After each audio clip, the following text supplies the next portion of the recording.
Here we go, here we go. Hello, everybody. Welcome to InHouse-CON. I'm Derek Mackey, your host, and I can't thank you all for joining us this week on our free week. And, a couple people asked me, why are you having a free week? And we want to support the small business and pay you. I mean, I appreciate that tremendously, but I feel that I need to make sure that we give our viewers some great content.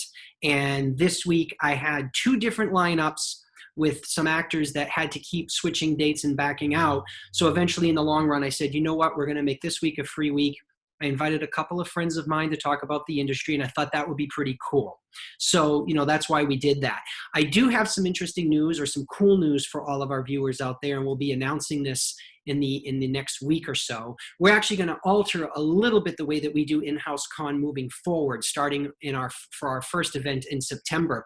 We are not going to require the virtual door charge in order for you to purchase autographs or send-ins. We are going to include the virtual door charge in the price of the autograph. So fans don't need to worry about going into the store, buying the virtual ticket, buying the autograph ticket. If you buy something from one of our guests, not in the regular store, just from one of our guests that are going to be on air, it will include your ticket. We are, however, still going to have the virtual ticket up there for anyone who just wants to log in and watch the show or who wants to support small business. So the option will be there. It just won't be required anymore. And we're actually dropping the price just a hair. It's going to be $2.99. So $3 for an hour and a half chat with some of our guests. And we've got some great lineups. I can't announce all of the dates, but we're working on September and October.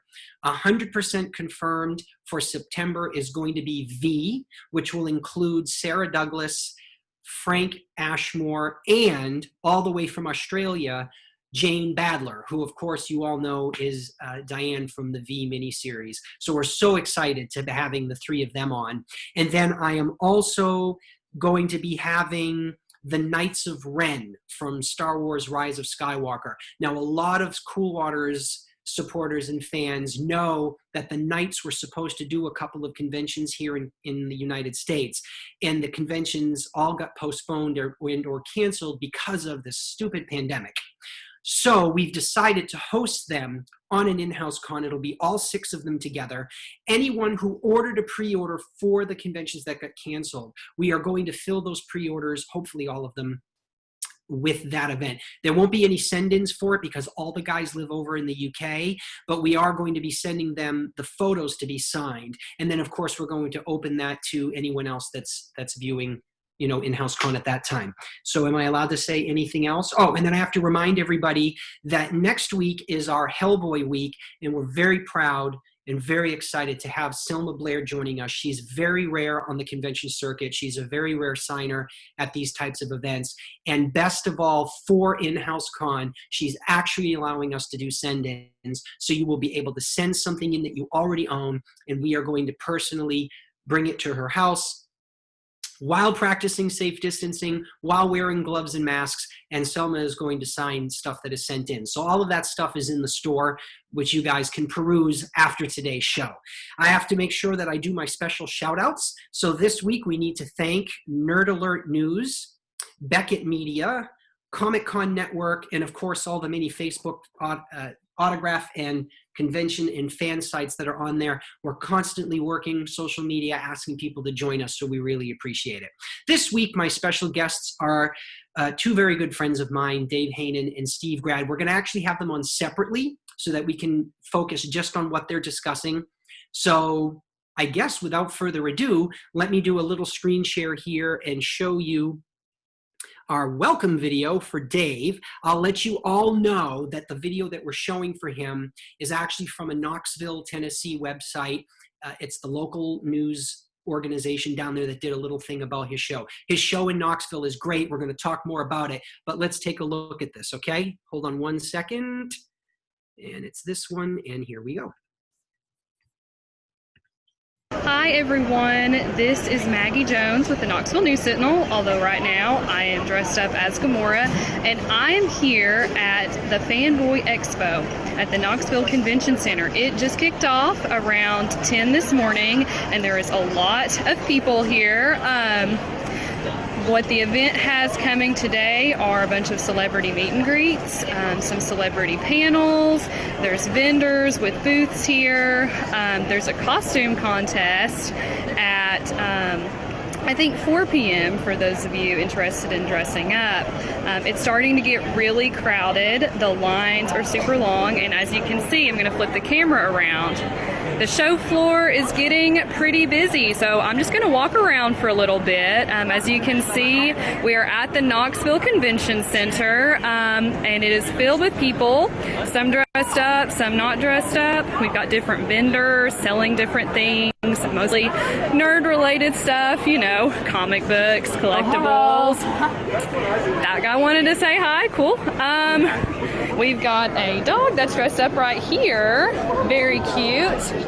All right, so let's keep going. Let's keep walking around. We've got some comic books for sale over here in the volumes. Let's see.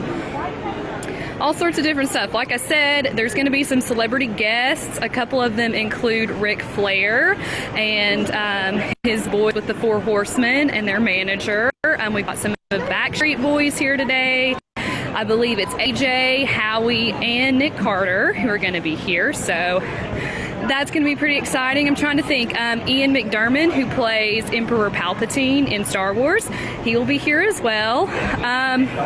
Again, if you come, you can get a chance to meet these celebrities, meet them face to face. Several of them are going to be having panels, so you can go to the panels and ask them questions just about, you know, what it's like to be them and what it's like to work on the things that they worked on. So again, the Fanboy Expo is at the Knoxville Convention Center. It's going to go until 6 tonight, and then it will continue tomorrow starting at noon. And I believe it goes until 5 or 6 tomorrow as well. So if you want to come and check out what's going on and can't do it today, you'll have another chance. But if you plan to come today, I would come sooner rather than later because the lines are crazy. Both the line for just the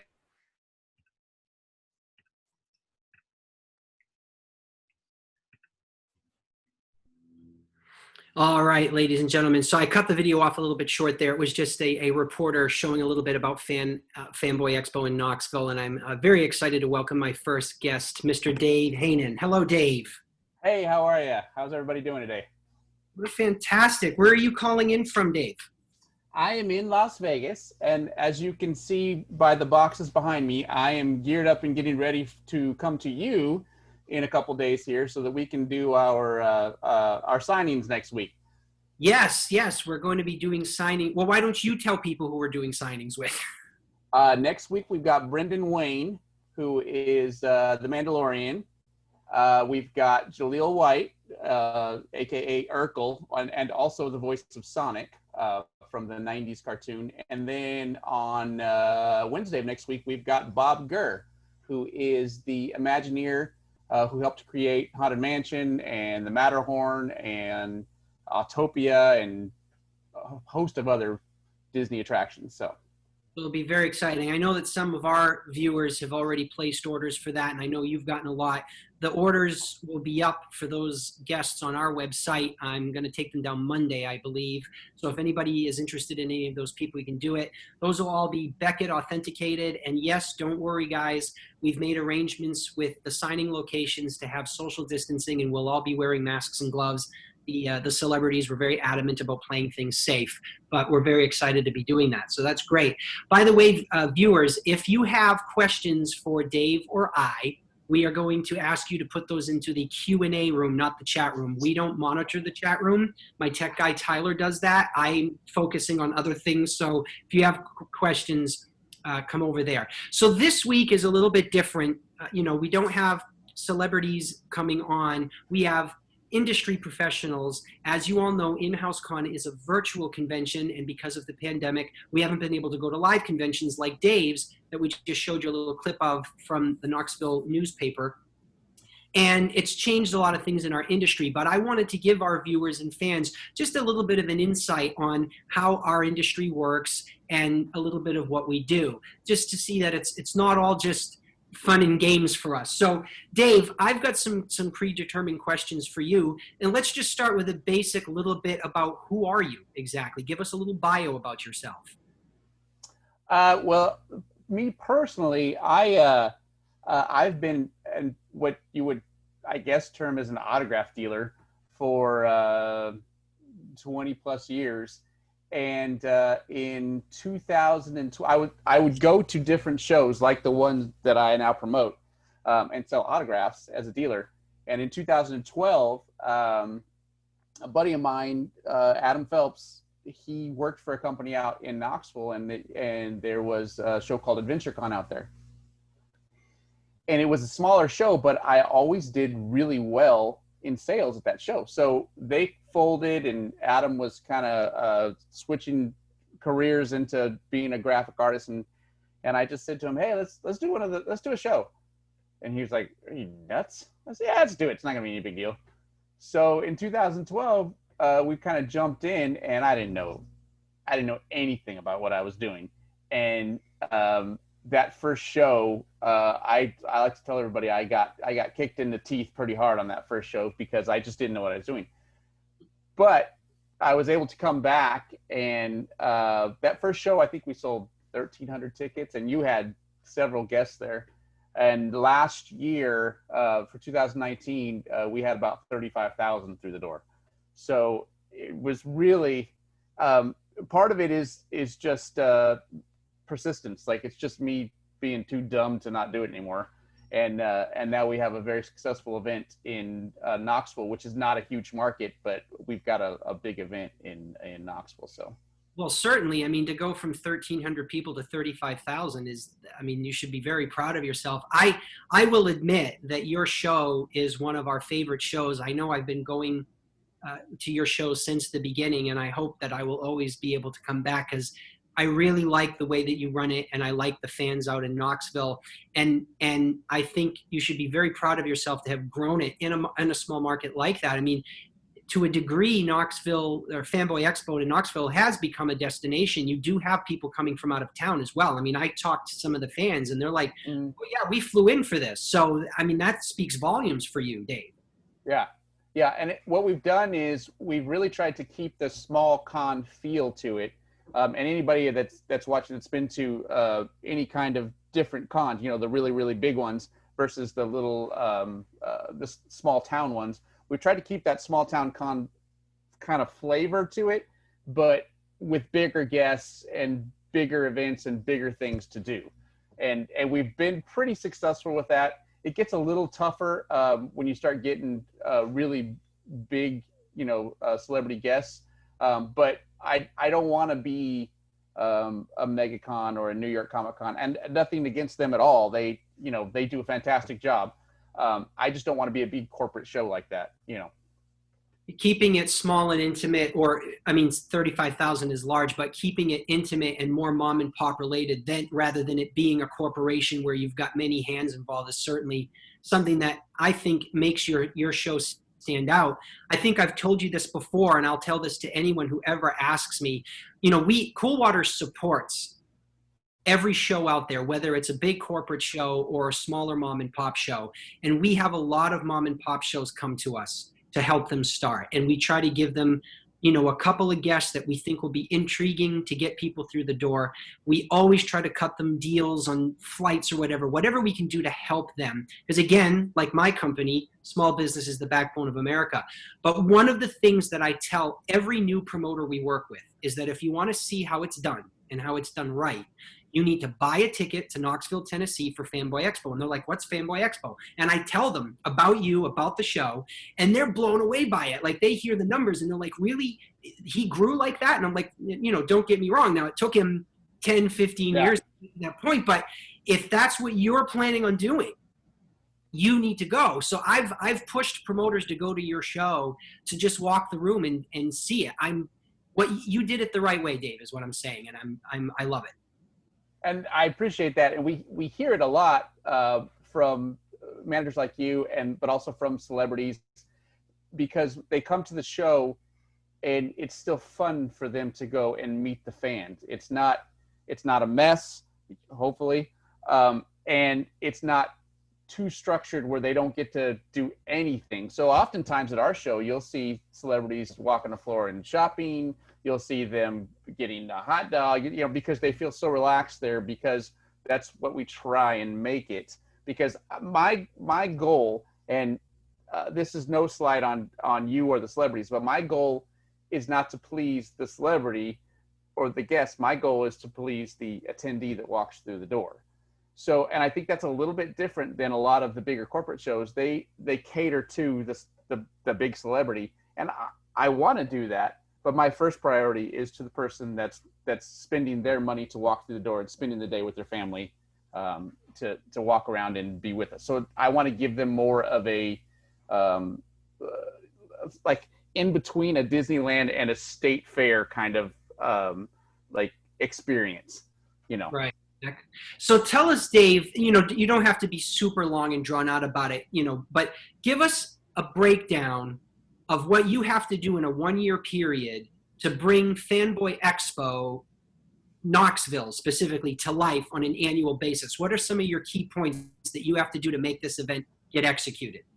Well, you have 3 different aspects of the convention as far as people goes, and that's really what makes up the convention is the people. You have the attendee, you have the vendor, and then you have the celebrity aspect of it for the people. But before you do all of that, you have to secure the actual venue. And it seems like if you've been in the same venue for 10 years, that it should be a no-brainer. You just, okay, let's just book it for next year. It doesn't work like that. Most convention centers in most cities, and Knoxville has been, depending on the year, has been friendlier than most. But they don't even want a public show like that there. They would much rather book a wedding or a corporate event that is, because it's much easier for them to control. So they don't even want public events. So public events don't get first option on anything. Even though I may have been there for 10 years, I still have to go, okay, what weekend can I get? And they say, well, you can't have this weekend, you can't have this weekend, but you can have this weekend. So you'll see the dates fluctuate based on when we can get the actual convention center. And that's not just us. That's New York Comic Con that brings in 200,000 people, has to do the same thing. They would still rather book a corporate event with 5 or 10,000 people in it than they would New York Comic Con. And you think to yourself, that's crazy. But at a public event like ours is 20 times the work that a corporate event would be. And they don't make that much more money off of us than they would off of a corporate event. So that's the reason why. So when you look at it like that, if you don't take it personally, you realize, well, it's just harder to do an event like this. But once you've got that secure, then I have to go find the celebrities and the artists. I have to find vendors that want to actually vend at the show. And then we have to actually market to the attendees and try to get them to want to come to the show. So you put all that together along with, marketing strategies and advertising and insurance and, city restrictions and everything else. And you start to unfold an actual convention. And the smaller we were, I felt like I worked harder when we were smaller. That's what it felt like. But I do 50 times more now than I did back then. It's just become routine to do it the same way every year. So, so it doesn't seem like when those first couple of years, I ran myself ragged, and I'm thinking, how did I had 1,400 people through the door, but now it just kind of flows because it's been, 10, 12 years of doing it. So, it is shocking that the convention centers, and I think you and I have discussed this privately before, it boggles the mind that they don't look at a show like yours that is there annually and that has a dedicated fan base that continues to grow. And it would, to me, it would almost be like, why would you not want them there? Because not only are they coming to your show, spending money, supporting your business, supporting the vendors and supporting the convention center, but then they're going out into the little town of Knoxville, right, and they're spending money in the local shops, in the local restaurants, in the local hotels. The whole community benefits from you being there. Right, and it's a huge financial impact. They have a they have an actual formula that they use to determine that. And ours, it's unbelievable to me that it generates that much revenue in the community, but it's in the millions of dollars for that weekend because of hotel rooms, because of going out to dinner, because of people getting gas to go there. So it's incredible what an event like that pulls in. And with that said, if you think about what kind of money that pulls in a show like mine in Knoxville, think about how much money has been lost over this last 4 months by not having the big events like, Emerald City Comic Con or some of the big music festivals, So it's been a huge impact, not just on our industries, but in all of those communities because nothing's been able to happen. Absolutely. There was a statistic a few years ago, and it might have changed now, but I remember reading it because I was flabbergasted. A lot of people know and have heard of San Diego Comic-Con. It is, in essence, the mecca of Comic-Cons in all of the world. It is the one that all the studios go to. I mean, it's just they get 125,000 people a day or whatever. And there were rumors a few years ago that they were going to move out of San Diego because they were outgrowing the convention center. And the city of San Diego basically fought and petitioned to have the convention stay there because the city of San Diego made 75% of its annual income in the 5 days of that event. So imagine 365 days a year. Those 5 days brought the city of San Diego 75% of its annual income. No city would want an event of that magnitude to leave, but San Diego is a very rare bird, but still, like we just said, your event brings in that money, and this pandemic it's causing losses for everybody, and it's so sad. Yeah, and that part of it has been very, very challenging.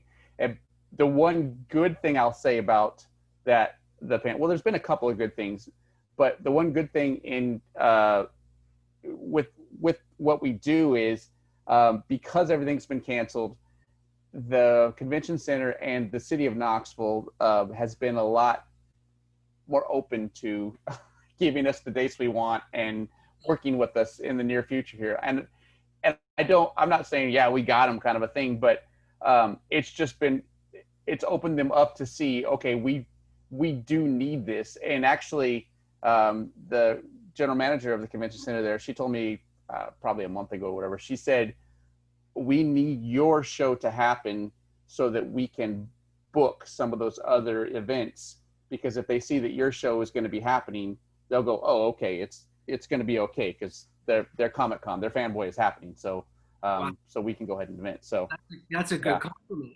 I love it. Okay, so let's talk about the convention itself for you. What is the worst part of running a convention as a promoter for you personally, Dave? And what is the best part of running a convention for you personally, Dave? I know the best part for sure. The worst part, I will tell you, the lead up to it, not the actual, once I'm there in Knoxville or Florida or wherever we're having it, that part, once I'm there, just kind of flows. It's stressful, but it's the week before that, trying to get everything done that you're supposed to get done is like you throw up every day kind of a stress. Like it's just so unbelievably stressful because you think about it, again, you've got your attendees, you've got the celebrities, and then you've got the vendors. And at that point, I'm still dealing with the convention center and insurance and all that kind of stuff. I'm getting 200 emails a day from attendees that have questions. I'm getting everybody like you that wants their schedule, wants this and wants that, and and then I'm getting every vendor saying, hey, well, I need to set up, or I haven't paid you yet, or I have paid you, and I want that. It's just all compounds that week before I actually get to the show. Now, once I get to the show, it lightens up because at that point in your head, you're just like, well, it is what it is. And I've had it where it is what it is means that I have a great weekend. I've had it where at the end of the weekend, I'm like, oof. So I get asked all the time, are you excited about this weekend? And I always say, I'll be excited Sunday night because that means I'm done. Good, bad, or indifferent, I'm done. And my stress level goes. Now, The best part, the absolute best part is, and this has been from year one until today, the best part is watching families walk around and have fun together. And I know that sounds like cliche, like, oh, but it absolutely like melts my heart to see like families cosplaying together, or grandma and grandpa with the little ones, or little ones like having a great time. Like we had this last fall at the fall convention, we set up a free haunted house, and it was a whole big haunted house you walked through, and people were screaming, running away from that, which sounds terrible unless it's a haunted house. And it was such a success, and people, it's a type of haunted house that they would normally pay $15-20 to get into, because our cosplayers did a fantastic job. But seeing those people come out laughing after they were just scared, and having that good time, and actually forgetting about all the worries in the world, and just being able to be themselves and have a good time. That's the best thing by far. Understood. I want to know, who has been your favorite celebrity guest for you personally? You were so glad you got them to come. And who's been, for the event itself, the best celebrity guest for the fans that were there?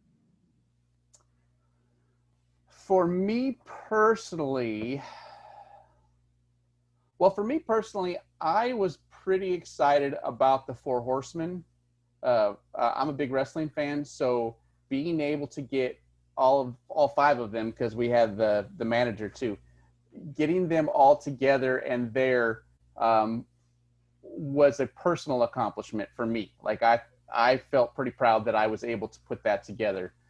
As far as like the best celebrities that really we get to have come to the con, one of them is one of your best. Doug Jones is absolutely the best celebrity to have at any time. If you said to me, you only get to have one guy come back over and over again, it would be Doug all day long. And you could probably ask 20 promoters that, and they'd all say the same sort of thing. So Doug is one of my favorites.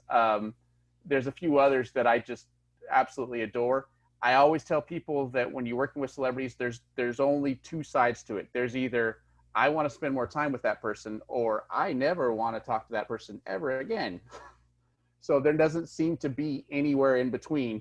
It's always they're the best or they're the worst. And Doug is absolutely the best. Now, as far as I have to point out, Dave and I did not plan that. Doug is one of my favorite clients, but he said that all on his own, folks. I had nothing to do with it. He wasn't primed. Well, and let me add to this. A couple of years ago, we had the privilege of having Doug, Ron, and Selma, and probably Selma's last appearance, was it? To date, until InHouse-CON next week. So yeah, Selma was absolutely fantastic. And let me add to this too, going back to the previous question about what's my favorite thing, and it goes along with what I had said, was watching people enjoy themselves. We have the opportunity to link up with the East Tennessee Children's Hospital and do things with them.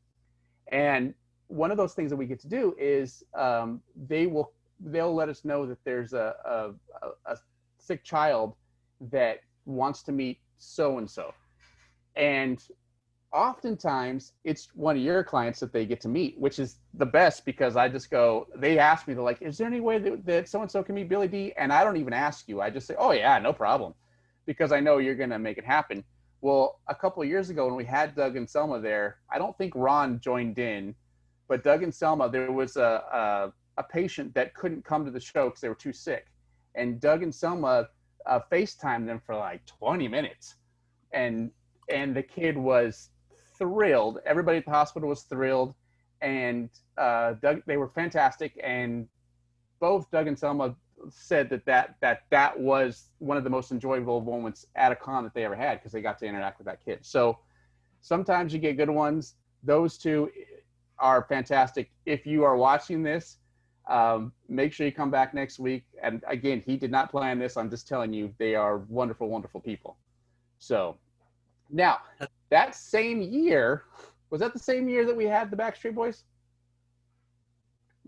You guys, yeah, because you guys were right next to us. Or right of us, I think, yeah. That same year, because I'm dumb, I guess, and I wanted everybody to be mad at me because there's so many people in the room. We had the Backstreet Boys, and I did not anticipate the fan reaction to the Backstreet Boys that we had.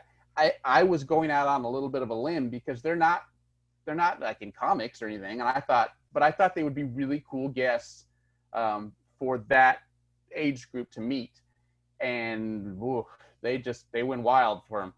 So that year, we were just overrun. And if you remember, the AC went out on that side of the room. So the big giant convention center, and it has 3 different ACs on the roof. Well, the side that had all those people on it, the AC went out, and it was like 100 degrees over there.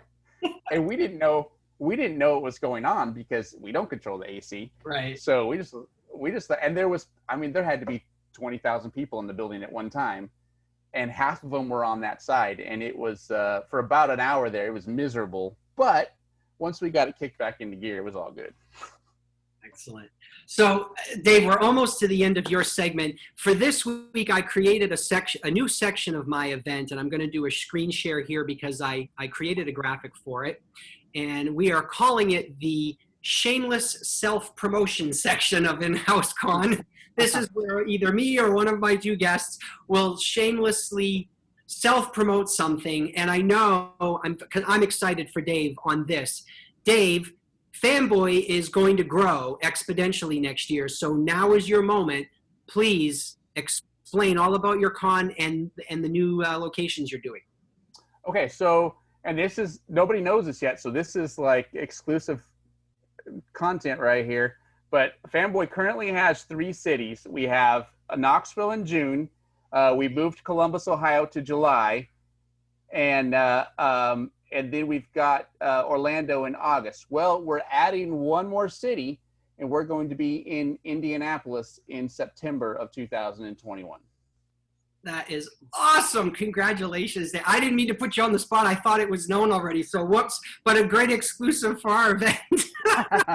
Yeah, so there'll be 4 Fanboy Expos, and there'll be a little, like, Orlando and Indianapolis will be a little bit different than our regular Fanboy. So Columbus and Knoxville will get the regular full Fanboy experience. Orlando and Indy are both going to be in hotels, so they'll be a little bit smaller. But what we're doing is we're mixing a regular Comic-Con with what we call a boutique show, because we have a little bit less space in those, but then it'll be less fans, less tickets available, those kinds of things, but with the same big guests that you would see at a regular Comic-Con. Wonderful. That is just fantastic. So I want all of the viewers out there to go to fanboyexpo.com. And as Dave just said, some of those dates haven't been announced yet, but that one website will have all 4 cities on it eventually. And I would personally recommend, just from me, and again, this is not planned, and Dave didn't ask me to say this. I'm saying this from the bottom of my heart. Any fan out there who's watching either live today or if you catch this on the YouTube channel later, if you're looking for a convention to go to that you're going to enjoy and you want to get out of your city because COVID will be over, go to one of the Fanboy Expos. It'll be well worth it. So, Dave, thank you so much for being on my show today. Any last minute things you need us to know, or shall we sign you off? Well, just make sure everybody knows too that we're still teaming up for all of the private signings. So you guys have this in-house con that you're doing, but also pay attention to what Derek's doing with some of the other signings, because we're traveling all over the place and still bringing you guys some of these celebrity meet and greets, just kind of in a different way until we can see you in person again. Exactly. Yeah. Like one of the ones that's getting a lot of excitement and everyone has seen it is the one with Pat Carroll. She's the voice of Ursula, the mermaid. I've actually been trying for several years to get Pat to do a show, but for whatever reasons, it never happens. But when Dave approached me about, do you think she'd sign privately? Then we can just go to her house. We pitched it to her and she agreed. And so she's really needed by all the fans. And so that's, one of several that are coming up. So, thank you, Dave, for mentioning that. And again, any of those signings coming up can be seen on fanboyexpo.com or on coolwatersproductions.com. So check it out. Dave, thank you for spending your Saturday afternoon with us. And I can't wait to see you in 2021, my friend. All right. Thanks for having me. All right. Take care now.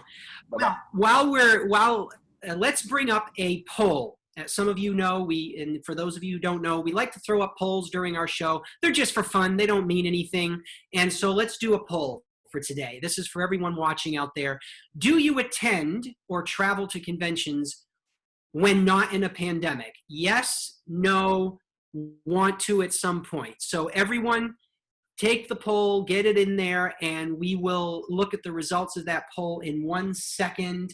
I want to show you the welcome video for my next guest. So let me do a screen share and we'll do that right now. Stand by, guys.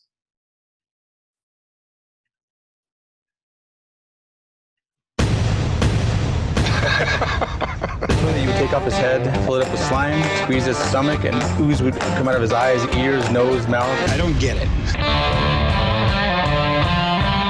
Superman, faster than a speeding bullet.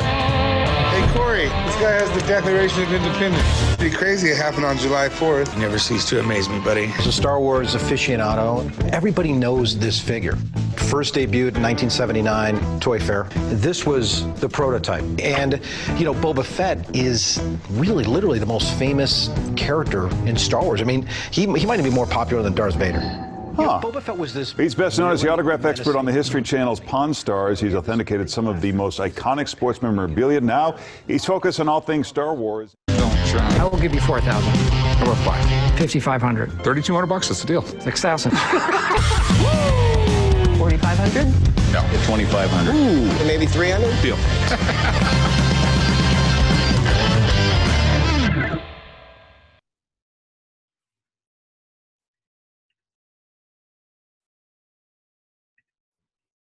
All right, guys. So I am so pleased to welcome my friend from Pawn Stars and Beckett Authentication Services, Steve Grad. Hi, Steve. Hey, Derek, how are you?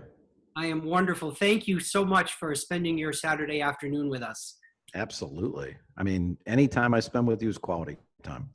Oh, thank you so much, Steve. Where are you calling in from today, Steve? I am in Southern California, Orange County. Oh, excellent. So you're in my backyard today. Yeah, I tried to match the purple behind me with your purple kind of over there, so it's a little lighter. Bravo. I love it. Good. So, Steve, tell us a little bit of your history. What's your background, Steve Grad? Lifetime collector. Started being obsessed with autographs probably about 8 years old. I'm just turned 50 recently. So I've been kind of in the business forever. Started going to baseball card shows when I was 10. So back in 1980 range, and then just got into this thing and got obsessed. And then you know how it goes, Derek. When you start collecting, you're like, you got to have more and you got to have this and that. And then obviously Star Wars was a big influence in my life, watching it for the first time in 77. And it's become, kind of ingrained in me. I've been lucky enough to be in the industry and be at the right place, the right time.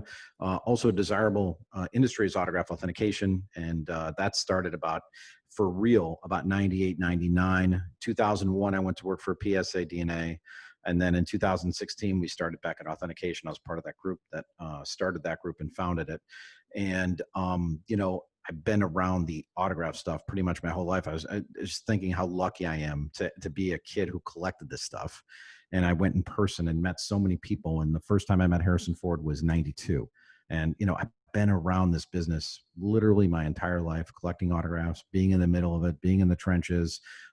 Been lucky enough to work in radio in the past. And now I get to do Pawn Stars on TV. And we do a lot of Star Wars items, which is really kind of cool for me. And it's something I enjoy very much. And looking at autographs is kind of cool. And Derek, you're, involved with the autograph stuff too. And the funny thing is that we talked about this. I bumped into you back when you were first starting to rep people many years ago, back in the 90s. And it's just kind of a small world, how we come connected together and kind of intertwined. And it's quite enjoyable to me. You meet some really, really good people. You meet some people that aren't so good too, but you figure out how to weed those people aside, and you know that too. So I don't have to tell you that. But it's been a blast. I get to go across the world really and authenticate autographs. If it's in Australia or New Zealand or Canada or the United States, I've traveled all over, done all kinds of shows. You've seen me at many shows. So we do non-sport shows, sport shows, and I've been doing it literally for as long as I've been alive. And hopefully someday it'll come to an end soon, and I could retire and buy an island next to Sean Connery's, and then we could just hang out with each other. And that's kind of the plan. That's awesome. Yeah, no, I enjoy seeing you at shows, and we have been lucky enough to travel, to all these events all over the globe, which is phenomenal. And, I started off as a collector myself. When I was little, Star Wars was a major influence in my life, along with Jaws and Superman, the movie, and so many of the, Indiana Jones, these classic things. I guess you're right. You just said it.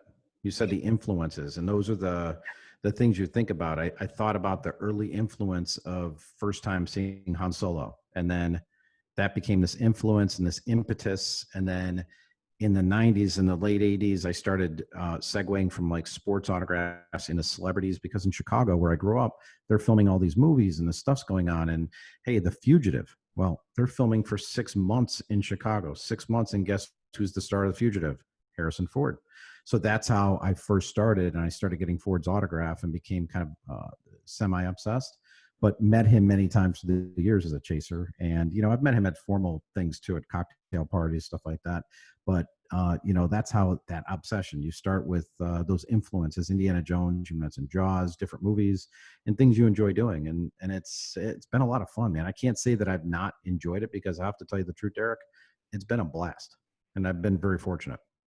You and I have both been incredibly fortunate. When I was young, I wanted to grow up and be rich and famous. I wanted to be an actor. And when I went as I got older, and I went to film school for directing, and it's still very much a passion of mine. I've done some acting, and I'm going to talk about that a little bit later in the show. But, they were all my influences, all those people that we saw on screen. And to this day, if anyone had ever told me, that when you move to Hollywood, you're going to be best friends with Lando Calrissian, and I'm like, I would have never believed it. You'd find it hard to believe, wouldn't you? Exactly. But looking back on my life, I'm very privileged to have people like him and so many of my other amazing clients in my life. But I can tell you, it comes with a lot of work, a lot of dedication, and you can't screw around with these people. I mean, they, which Steve, you have to be careful. You have to tread lightly. So Steve, you're right. Tell me specifically about Beckett Authentication Services. Let's delve deep into why you helped start that, and educate people, because some of the fans of our show have gotten autographs with Beckett on it, and some of them don't even know what Beckett is. They know now, but tell us, about Beckett. Well, I think the great thing about third-party authentication, I'll make a long story short. Third-party authentication was kind of born in the late 90s, and there was a need for it. You had all these fake autographs, and it really started off with the sports stuff. And eventually it just moved on and on and on. And then through the entertainment business, and someone would say, hey, I just met Dave Bautista at this show. I got his autograph. Why do I need certification on it? And I think it's really simple. For one thing, the stuff we do at shows. So if Dave Bautista is at a show and we're at a show, you could do a show signer special. It's cheaper to submit it there.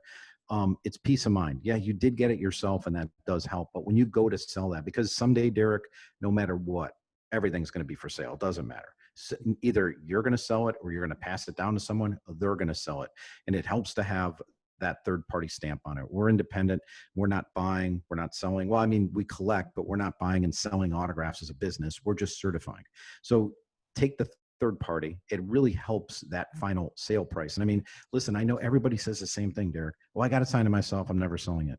Well, you never know. I mean, you really never know what's going to happen. You need to differentiate your items from, let's say, something on eBay where there's 20 of it, but you have the only certified one. Yours is going to end up selling for more money because that end buyer has faith in it.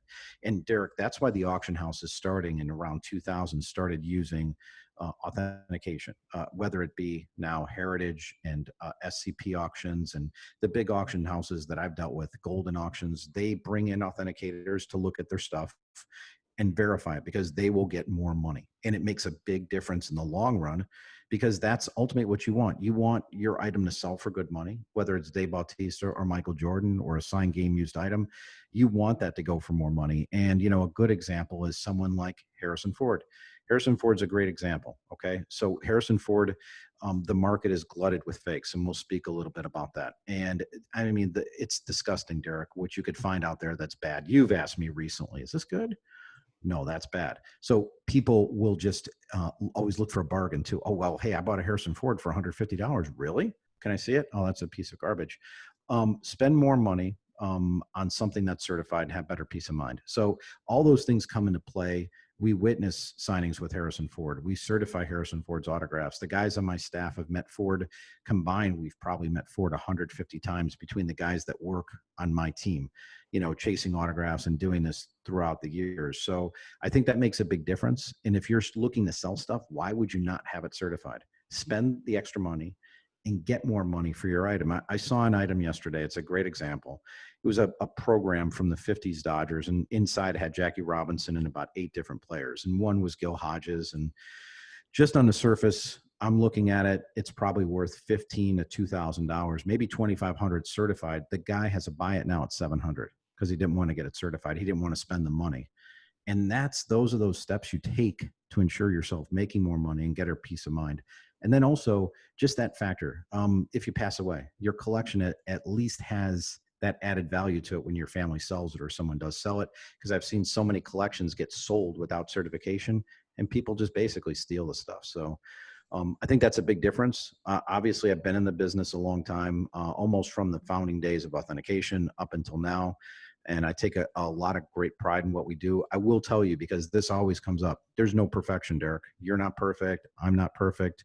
We all make mistakes in life. We get it right most of the time. And when I say most of the time, I'm right in that 99.9%, you know, range.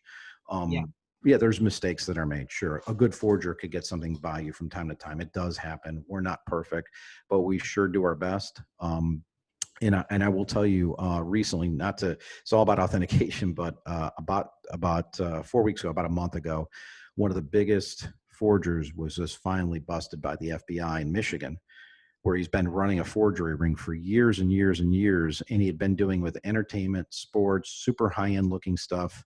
But where he got caught is he started doing artwork and selling it for $200,000, $300,000. Oh. And the feds caught on to it, started testing the inks, and found out that this stuff isn't from the 1880s. It's from post World War II. And the guy ended up getting caught. They busted his ring just recently, which is something I've been tracking this guy for 18, 19 years now. So it was nice to see him go down.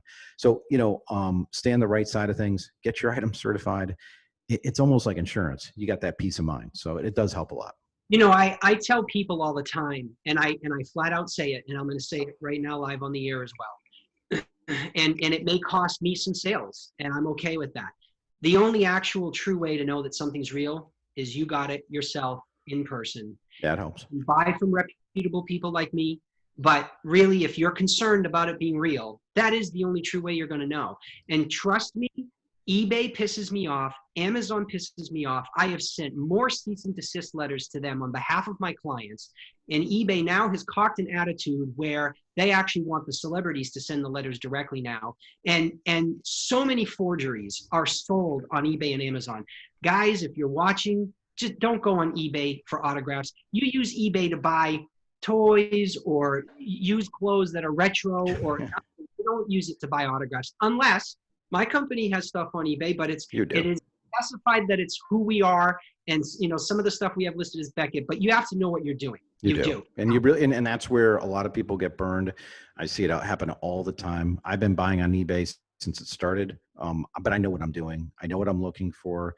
I've found some wonderful things on there through the years. I mean, I don't really delve into there much because to tell you the truth, the competition's pretty fierce if people know it's real. So I just kind of stay away, but there's some great stuff you could find out there. But man, if you don't know what you're doing, leave it to an expert, or leave it to at least somebody like myself. We do a signature review at Beckett-authentication.com. You can just hop on there, pay $10, have us look at something on eBay, Amazon. If you're walking around a show and you see something, you can take a picture, upload it to our app, pay for it, and we'll look at it. So take a peace of mind. I mean, because honestly, Derek, I know you're going to show some stuff today as some forgeries. It's crazy what's out there. Those are actually active listings that are up right now. So when we get to that, you'll get to see, because this is what people do. They want to deceive you, and that it's happening every day. Yeah. Well, actually, that's a good transition. Let's do that now. Sure. So I'm going to, first of all, let's see the results of our poll right before we do that. Tyler, throw up the results of our poll. Steve, we just do polls on the show for fun.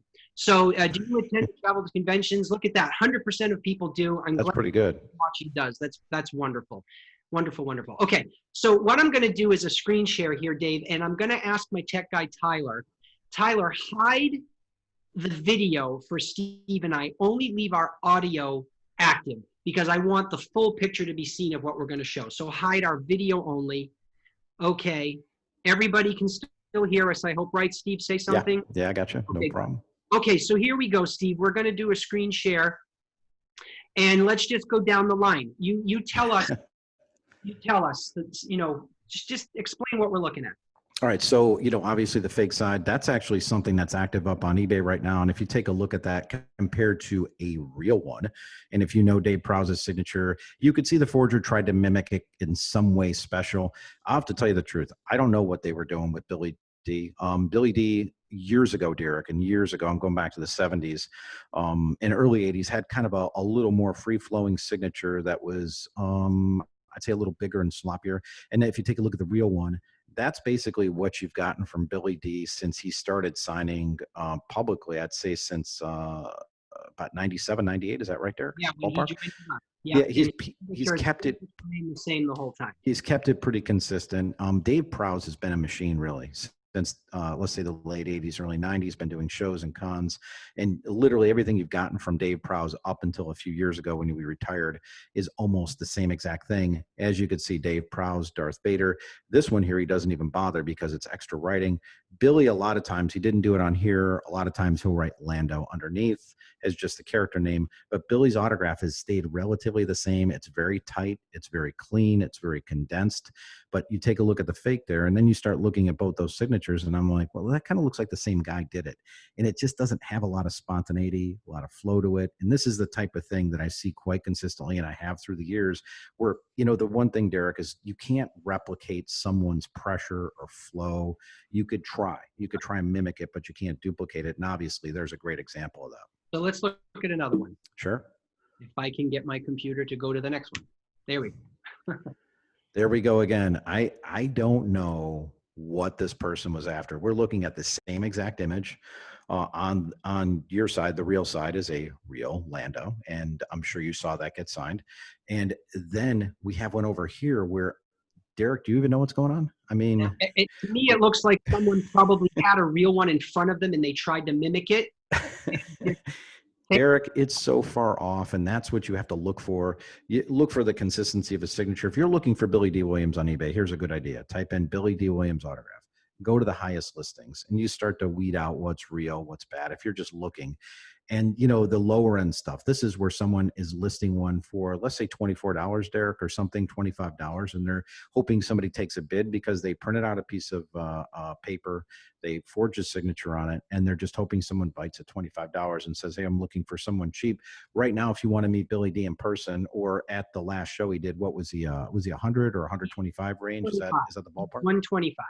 Okay, so 125. So, you should know just by using common sense that you're not going to find a Billy D. Williams unless you're lucky. Let's say a lucky day where you might find a Topps gum card or maybe a little photo or something. But for the most part, you're going to end up having to pay for quality. And you take a look at the real one compared to the fake, and they speak volumes. So, and by the way, Derek, people are happy to have the fake ones in their collection too. A lot of times, that's what I find out. Like, okay, that's all right. I've had people come to conventions with posters that are signed that are fake. And I will actually tell the fans, I hate to break your heart, but just so you know, those other signatures are not real. Yeah. I'm happy to take your money and have my guests, add their name, but it's literally going to be completely worthless. Some of the fans actually say, well, I don't care. I've already spent the money, and they do it anyway. Yeah. I've had other fans who have said, oh my God, I had no idea. It came with a certificate. Supposedly it's guaranteed. I'm like, no problem. Cool Waters Productions will write a letter on its official letterhead. And especially if it's for clients that we actually represent, and we will say, we know for 100% that it's fake, give this person back their money. Yeah. So we've championed for the fans. Trust me. You have, Let's take. and yeah, we could tell many stories that I know you have, of course. And here again, you have a real Funko Pop compared to a bad one. You know, the first thing that struck me about this when I found the bad one is, for one thing, it's not a way he would sign it, really. Let's be honest. Second, the people who get Funko Pops know, as you know too, the best way to do it is with a paint pen.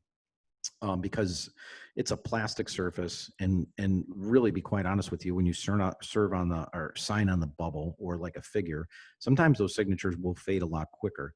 The paint pen signatures obviously is the way to go. And if you take a look again, once again, this guy doesn't know what he's doing. He can't even get it close. I think he uses a little d, a small case D right there for the for Billy D. Williams, as you could see there. And the one thing, Derek, if you look at all those, they can't get his writing down at all. No one could get his writing. And that's something I find very fascinating, because duplicating someone's writing is not easy. And as you could see, it's a sloppy forgery. He does a bad job. He doesn't know how he would sign a Funko. And I think you know better than anybody. You've watched him sign. If Billy D. Williams is signing an autograph in person, basically, you've been there for, since the 90s. So you know how he signs stuff. And obviously, you know how he signs Funko Pops, kind of on an angle there. This is signed literally the wrong way. And plus, it's the wrong Lando Calrissian. So Yeah, and I was just going to point that out. When Solo, a Star Wars story, came out and these Pops came out, we didn't know. I try to keep up on Funko, but we didn't know. And we were at a convention, and literally, I'm telling you this, anyone out there, in my presence, Billy has signed 2 of these Pops of Donald Glover. Yeah. And when he did at this convention, the first one went through, the fan paid for it, it was done. The second one went through, Billy actually stopped and looked at it, and I knew exactly what he was going to say, but he signed it. And then we took a break. I told everybody, we'll be right back. I said, Billy's going to use the restroom, right? We went backstage, and Billy said, what did I just sign? And I knew exactly what he was going to say. And it's like, well, you signed a Lando Pop. And he goes, yeah, but it wasn't my Lando. It was Donald, right? And I went, yeah. He goes, I don't want to sign Donald's toys. I want to sign my toys for 2 reasons. Number one, he doesn't want to take anything away from Donald. Number 2, it's not him. And he doesn't want to endorse it as him, because the 2 characters, even though they're the same character, it's not his performance. Right. So after that second one went by, to this day, I am required to politely stop anyone trying to get one of those signed and say, sorry, he will not sign those. It has to be his version of Lando. So not only do we have 2 of them in existence ever that were real, anything else like this is 100% fake anyway. So there you go. Yeah, you heard it directly from you. And we move on to Harrison Ford. Derek has been fortunate enough to work with Harrison Ford for how many years now, Derek? In 14 years, I believe. Yeah, and you're really literally the only person that Harrison Ford has trusted through the years. You're the one who's brought him to tops. You're the one who had the first signed posters. So, and luckily enough, you're the one who's brought them out to the public so you can get your item signed. So you take a look here at a real Harrison Ford compared to a bad Harrison Ford. Once again, the bad one, poorly formed, sized wrong. It does about 5 or 6 things wrong, but you don't have his pressure, his shading. And what I find funny is a lot of times you'd look at the Ford that's real, and he kind of draws that line under there, and if you take a look, Derek, to you, it might just be something normal, or to someone else watching, but to me, that's somebody that does that with power and authority. Take a look at the other one, and it's just kind of adding a dash there, saying, oh, I better throw that down in there. It's really clunky, and that's the best way to describe that. That's what we're looking at. Something like that will be listed at, I don't know, $200, $250. When you see stuff like that happen, walk away from it, please. That's all I have to say on that. Yeah. And here we go again. Gorgeous Harrison Ford autograph, Indiana Jones. And if you look at the real ones, how he forms his H, how he goes into his first name, again, there's that line kind of underneath, Derek. You could see it again. And then you look at the next one, slowly drawn. The shading is wrong. The sizing is wrong. There's no spontaneity to it. It looks like it's just dead on the paper. And that's what it is, because when you're looking at that, you're looking at someone that doesn't know how to sign an autograph, or doesn't know how to sign for Harrison Ford. And that's what you end up with forgers.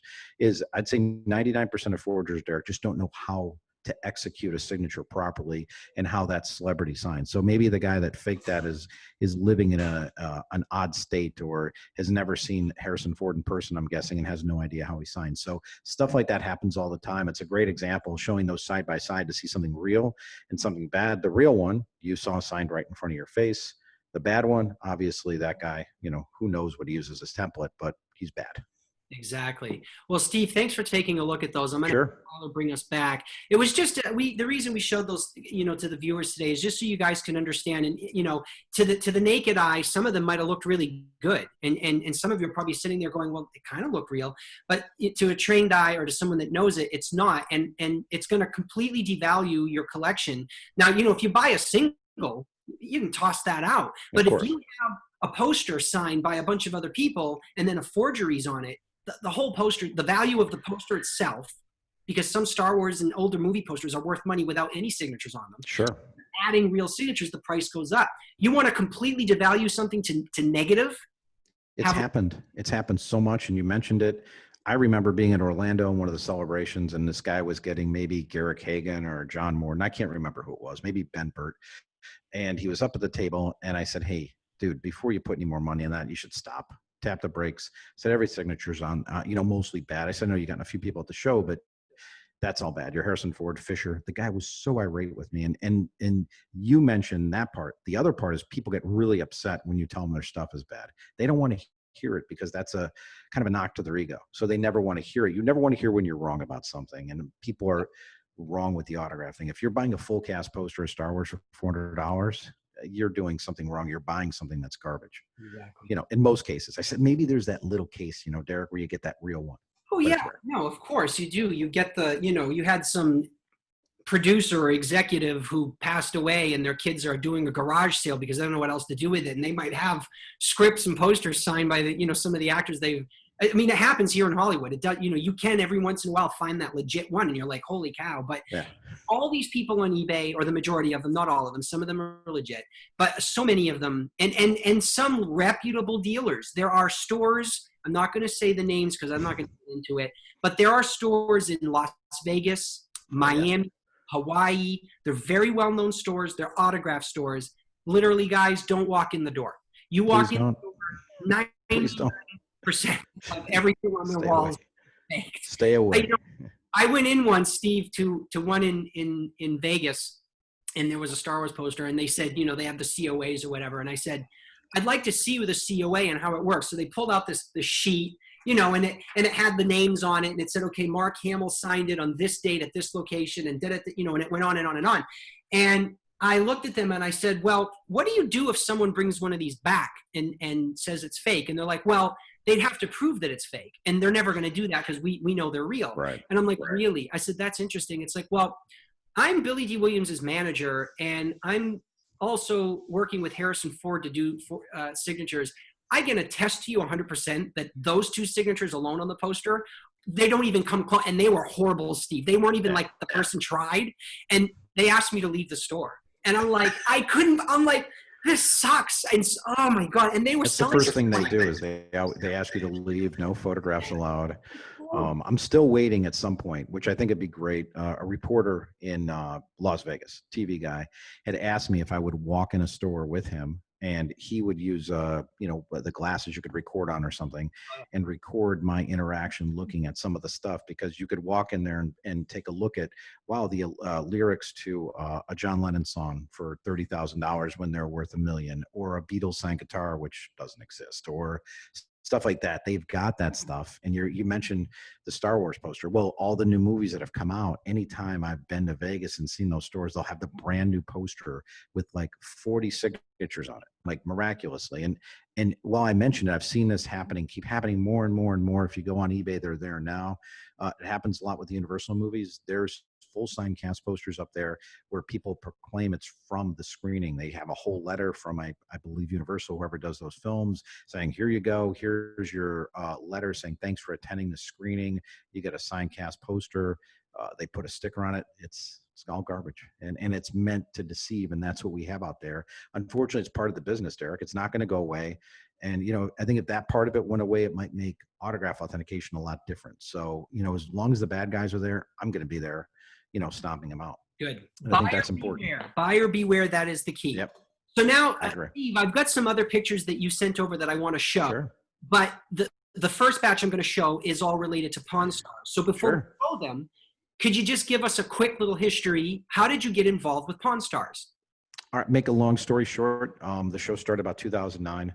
They had asked me through my company if we would appear on the show. My company declined, saying they had a different project in the works. So they said, no, we can't do it. They brought in a guy named Drew Max, and Drew in the industry is a forensic document examiner. And those guys don't have a lot of credibility in the autograph industry whatsoever. There's real guys that do it. They're amazing. Drew was unfortunately not one of them. He lasted about 3 years on the show and finally was just swept under the rug, and they said, get out of here, you're gone.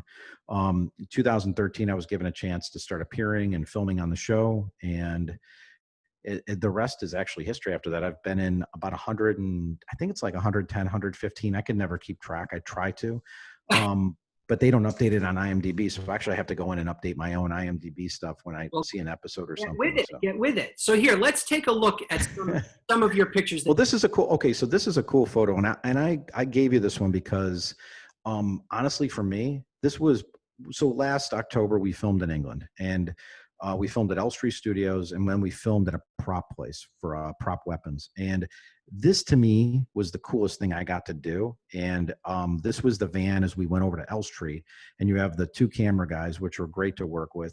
The passenger seat up there, you have a sound guy and then someone driving. And then I think I put the photo that I took there, and there's Rick and I talking, driving, going to Elstree Studios. And I will tell you, Derek, the episode, for one thing, centered around Star Wars stuff. We filmed at Elstree, where they filmed Indiana Jones and The Shining and the first 2 Star Wars and so many movies. And it was such a thrill to be able to go there. And Jason Joyner joined us from the Joyner Kurtz Archives, and Jason had brought some pieces in that we got to do that day, and it was a great thrill. And for me, at least, that was my big moment of doing Pawn Stars, because I was featured literally in the whole episode, which was great. I mean, it was me, and here we are filming. Now, we filmed at Elstree, but the only place we could film that day, because we had difficulties getting in because they were using the stages on a Saturday, but we filmed kind of in the restaurant they had, which I thought was kind of unique. It was a nice area too. They said, please use our restaurant. And here we are looking at a Star Wars poster that Rick ended up purchasing off Jason. But I like getting the shots with the camera guys in, and, just kind of getting an idea of how we're filming that day. And it's really, Derek, you've been on sets before. You've seen filming. Here's another one where, you got the sound guys and the camera guys. I like those type of shots where you could see us kind of behind the scenes, filming. And I've always enjoyed that part of it, and being on the show and doing that. And I was fascinated for years just to see how the whole thing worked. And the funny thing is, people say to me, hey, aren't you nervous working, with those cameras facing you? And it's like, the truth, I don't even know they're there anymore. Makes no difference. This is some stuff we shot last year, I believe in Boston, where we were looking at a great baseball collection that a guy had brought in. Really fantastic stuff. And, everything's slated, and you start filming, and it's really not that hard. I just never pay attention to the cameras. This was a scene we did a few years ago with a Martin Luther King autograph. That was fantastic. And I think they ended up buying that for $8,000. That was a lot of fun doing that. So these type of scenes I get a chance to do, I enjoy them greatly. But just being on TV, sometimes I and I know you've been behind the camera too, it just doesn't bother me anymore. So, like I could just keep yapping like I am. Yeah, no, me too. I'm a big ham, so I love it. So thank you for sharing those. Yeah, for sure, man. I appreciate that very much. It was a great joy. It really was. Let all of our viewers know, most of you already know, Steve actually has agreed to sign autographs, 1 per person, please. This photo right here, we've got it on our website. You can order it today. And Steve will get that out to you. It will be Beckett authenticated, the whole 9 yards. So Steve, really, thank you for agreeing to do that. So Steve, I wanted to share something with you. I know you sent over some other pictures, which we will look at in a minute. And I didn't want to just share this with you. Obviously I'm sharing it with all of our viewers as well. But as a lot of people know, I've been in this business for 25 years. Yeah. Okay? And I have some amazing clients. And I have clients that stick with me long term, and they stick with me long term because of my integrity and how I run my company. There's a good reason for it. Sadly, I've lost a lot of clients over the years as well, which absolutely sucks. And one of my clients that I lost was, of course, Carrie Fisher. She played Princess Leia. Carrie was just an amazing human being. So, we did a lot of signings with her at her house, as well as bringing her on the road. And I'm going to show a little video clip that I pulled off the internet. The AFI, the American Film Institute, did an award show for George Lucas, and everybody was there. But I got to go with Billy D. Irvin Kershner was there. Steven Spielberg was there. Harrison Ford was there. Carrie Fisher was there. They all spoke for George on stage, and he was given a Lifetime Achievement Award. It was an amazing evening. But it's a little interesting. I want to show you this clip. I want everybody to watch it. And then when we come back, I'm going to tell you what is significant about this clip personally for me. And Steve, you'll love this story. So Tyler, do me a favor, hide both of our videos so that we don't interrupt what everyone's watching. Let me do a screen share and everybody take a look at this. You'll laugh. It's fun. It's fun. Here we go. Awesome. Ladies and gentlemen, Carrie Fisher.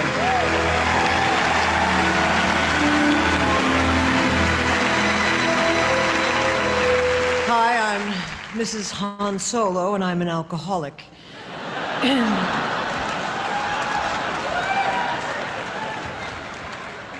I'm an alcoholic because George Lucas ruined my life. And I mean that in the nicest possible way. 57 years ago, I did his little Star Wars film, a cult film that then went on to redefine what they laughingly refer to as the face of cinema.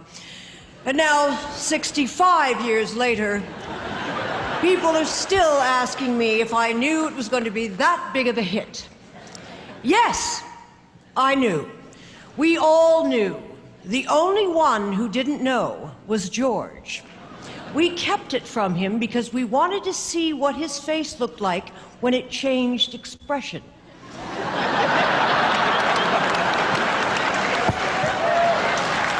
George, the fact that you made me into a little doll that my first husband could stick pins into, a shampoo bottle where people could twist my head off and pour liquid out of my neck, lather up with Leia and you'll feel like a princess yourself. And though amongst your many possessions you have owned my likeness, lo, all these years, so that every time I look in the mirror, I have to send you a check for a couple of bucks.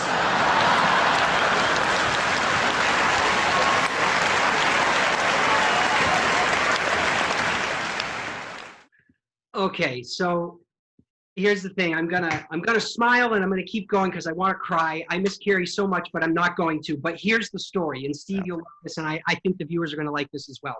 That event happened about 2 weeks after a private signing that we did at Carrie's house. And at that private signing, I brought a little shampoo bottle of Princess Leia to have signed. It was for my personal collection. I just wanted Carrie to have it so I could put it on my shelf. Right. And I remember her taking it, looking at it. She's like, what the fuck is this? Sorry, I shouldn't swear, but she used to swear all the time. And I'm like, what's a shampoo bottle? And she's like, ugh. So she started twisting the head off and she started rolling her eyes and she's like, oh, great, wonderful. Another, what she said in the video, $3 that George makes off my likeness. Right. So she put the head back on. She got up out of her chair and she went and she put the shampoo bottle on her shelf. And I kind of didn't know how to take that. So we went through the rest of the signing. I was at the house for like 3 hours. And then at the very end, I said, Carrie, by the way, the shampoo bottle, that's my personal shampoo bottle from when I was a kid. I want you to sign that for me. And she goes, oh, no, dear. She goes, no. I love that thing. She goes, I want one. So it's going to stay on my shelf until you bring me one. And if you don't, it's mine. That's it. No way. I'm like, no, Carrie, no. And she's like, nope, that's it. We're done. Thank you. Gave me a big hug and kiss goodbye. And that was it. So needless to say, I left and I'm like, oh my God. So I spent a couple of, then we went to the AFI Awards and I heard her do that speech. And I'm like, I inspired that. I guarantee I inspired that part of the clip. So then I was going to every convention. When we were at conventions, I was going to all the dealers looking for this stupid shampoo bottle and I couldn't find it. So I went to eBay and lo and behold, eBay doesn't have good stuff for autographs, guys, but they do have stuff for collectibles. And I found the shampoo bottle, bought it on eBay, called Carrie up and I said, I've got a surprise for you. Okay, great, come over to the house. So I went over to the house, handed her the bottle, and I went, now I want mine off of your shelf. I want you to give it back to me. And she's like, oh, no, that's mine. I'm like, no, Carrie, it's mine. You stole it from me and I want it back. She goes, I'm just kidding. So she went over to the shelf, grabbed it, and she signed it. And so lo and behold, Oh my God. there's my little Princess Leia shampoo bottle. That's cool. Was temporary product of Carrie Fisher's. It was her personal property until I brought her a new one. So I love it. The signature starts off a little bit, but you know what? You can't beat the story. So that's awesome. Anyway. And I did. I don't know if you could get it. I sent you an email, and it might be too late, but I sent you an image on an email, which I thought was pretty neat too. But I ended up loving that whole thing when it aired, and I watched it, and then I ended up getting that image. I'm like, well, I got to get this signed. So I have it signed by all three of them too. So when they came up, because they came up at the end with the three of them. Yeah. And it's really, I think, post Star Wars, like post all this stuff, it's probably the best picture of the three of them together that I've ever seen. Because it's just, Ford's actually really happy. Yeah. Let me see if we can find it. And you know what? This will be a good segue as well, Steve. While I'm looking at an email, I invited our viewers before you came on the show today. Sure. If anybody had an autograph that they wanted you to look at and kind of give your opinion, if they would email it. So Sure. one of our fans did. So what I'm going to do is I'm going to bring that image up. And while you're doing that, I'll look for that email that you just sent. But I have to open the emails anyway because I have to read what this young lady wrote. So this is from Lisa. Okay. And I'll show you the pictures in a minute. But Lisa says, hi, I'm excited about tomorrow's event. You suggested we could send in a picture.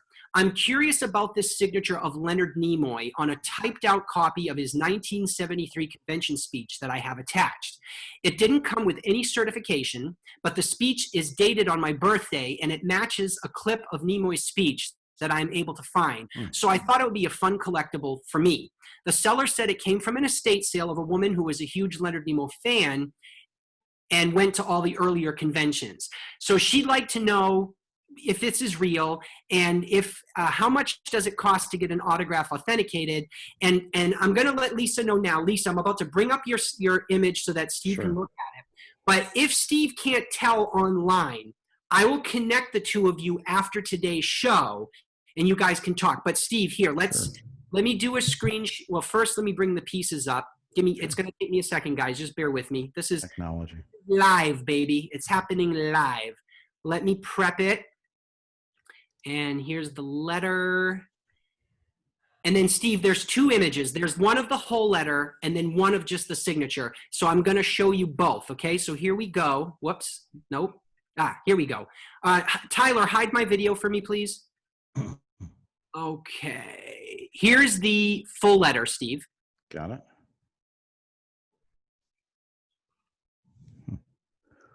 Okay. And then let me show you the close-up of the signature. Okay. And again, I know we're going quick, but I can connect you two later. Okay. Here we go. Nope. Where is it? There you go. You see it? I do. Okay. That is something, quite honestly, that tends to have a secretarial tendencies to it. I'd have to check my exemplars to see where the dating lands on that because he did sign different than, but Nimoy did use, from time to time, some of these guys do use secretaries to sign mail for them or sign different items. And that kind of has that tendency to me. And what I'm doing on my phone is I'm going up right now and checking some stuff because that's kind of how I do this. And especially with stuff like that comes up. And, obviously if you guys know Leonard Nimoy, he's passed away, but he was a pretty good convention signer for many years. And actually a pretty good signer in person. But there were times when he had to use a secretary to sign his mail. And if you ever had the chance to watch the documentary, I believe his son was part of it or his son produced it. It's done very well. And it kind of explains during that period. Now, 73 is post Star Wars. So I think around 73 time, Nimoy was probably doing the animated series, which they came out with after the original series aired from 67 to 69. So I still have that up on the screen. Let's see. And I do have a couple different secretarial versions that I know of. And that tends to look more like in that manner. But again, it's very similar, and it's something I would probably want to see a little more in person, but it does have, I will say some of the part the beginning has its tendencies. The Leonard part is sure something that I really do like looking at a lot, compared to an album page I have from around that period. So I think it's something, to tell you the truth, it's got a chance of being real, because as Nimoy changed his autograph through the years, he got sloppier. The 70s, 60s, 70s were a period where he was kind of a neat signer. So I think that I could almost rule out a secretary on this after looking at this compared with an exemplar I have from the same period. I think that's something that's genuine and it's really nice. I have something that, I'll tell you the truth. Let's see if I can put it up here on my phone. I don't know if you'll be able to see it there, but let's see. And I don't know if that's going to come in there or the focus, but that's a Nimoy from about the same period. So Okay. I think you've got a real one there, and obviously seeing it in person makes a big difference. But at first, it really looked like a secretarial signature. But given the year, given the date, and given the one I have on file, I think you're right in that ballpark of being okay there. All right. So I'm going to connect you guys, Steve. Please do. Yeah. And hopefully you can help her out. So now let's drop my email, please. that you were telling us about right here. There you go. And that's the same night. And, years ago, Derek, I got this signed. I think the Ford was something I got signed on the streets many years ago, and it kind of a sloppy one.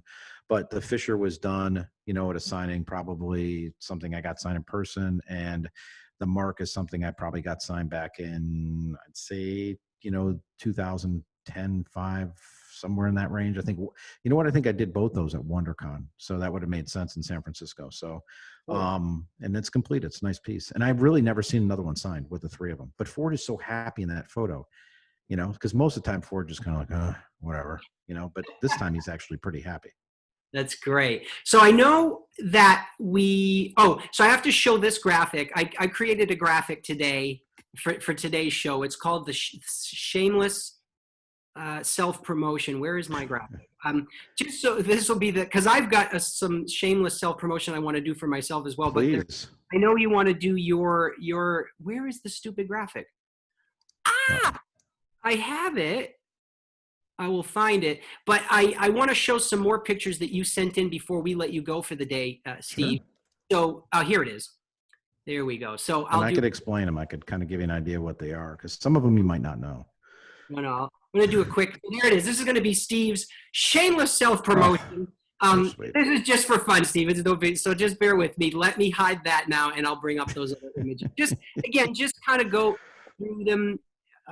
I pulled a few out. Don't be offended by it. It was just there's certain things with InHouse-CON that I want to be careful with. So, but these are good images. So here we go. Were they obscene? Yes, they were.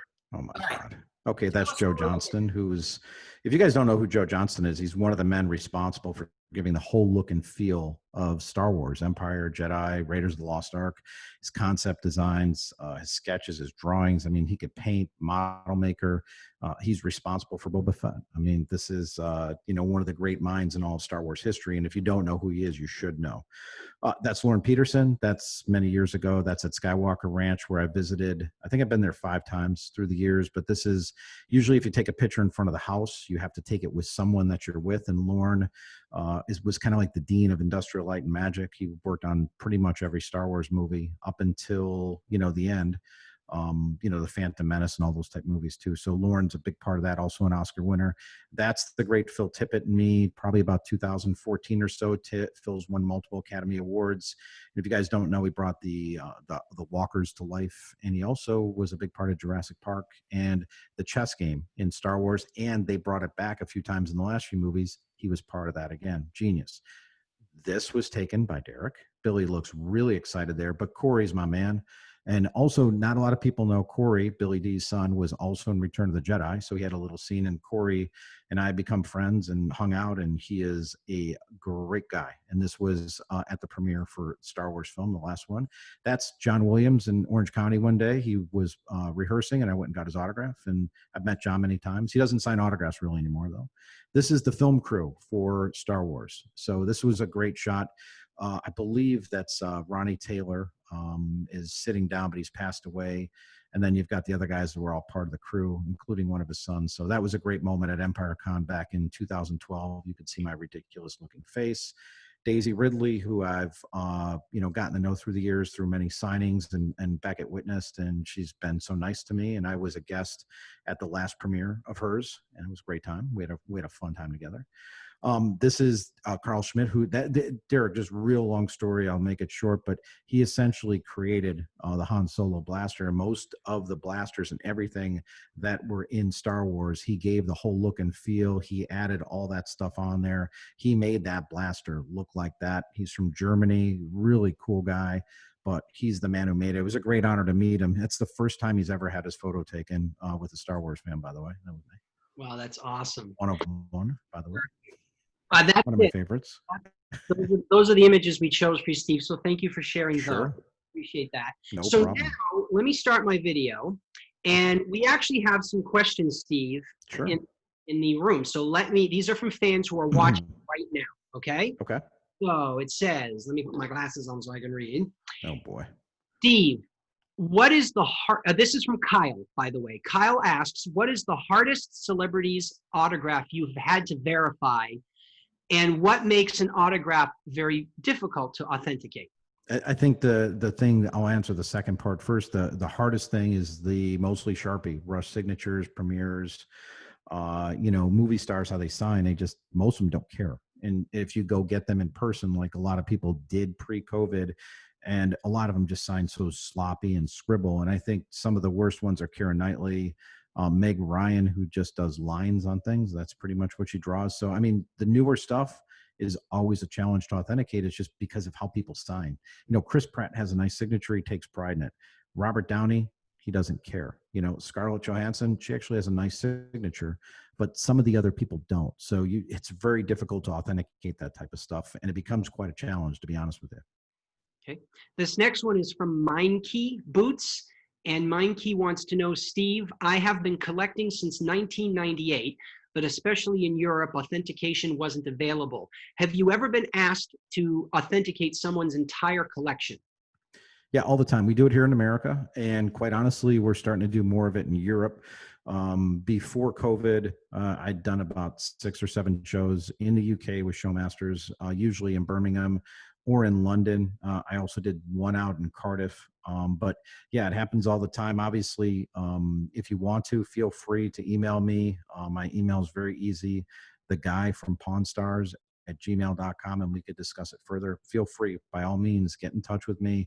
Once this is over with, obviously, and we have a vaccine and we're able to travel to Europe again, it's something we plan on doing quite frequently because we do the shows over there and we've had a lot of success. And tell you the truth, Derek, you've been over there so many times, there's really no authentication. And we started bringing it over a few years ago and people have really grown into it. So I'm very proud of what we've been able to build there. We're going to keep building on it. And obviously, once we're able to get there, we have shows again. Who knows when that's going to be. Beckett Authentication will be there. Our next question is from Nick. Steve, what is your opinion of JSA and PSA and DMA autograph authentic services? I have autos from Kurt Russell and Sigourney Weaver from these organizations. Right. And they both came with COAs. Are these organizations a good source for autographs? Thanks for the question on that. I could comment on PSA DNA, which I was part of from 2002 to 2016. I would say anything you have with a sticker number where it's A, B, or below, I think. So it starts off at A, B, C, and then they started doubling up. I would feel fine with that. I can't speak for their new team they have or the staff there. I've seen some stuff that's highly questionable and probably shouldn't be certified, but JSA, I used to work with Jim Spence. Jim Spence founded JSA, but Jim Spence was also part of PSA DNA, and we worked together there for 3 years. So they do a decent job.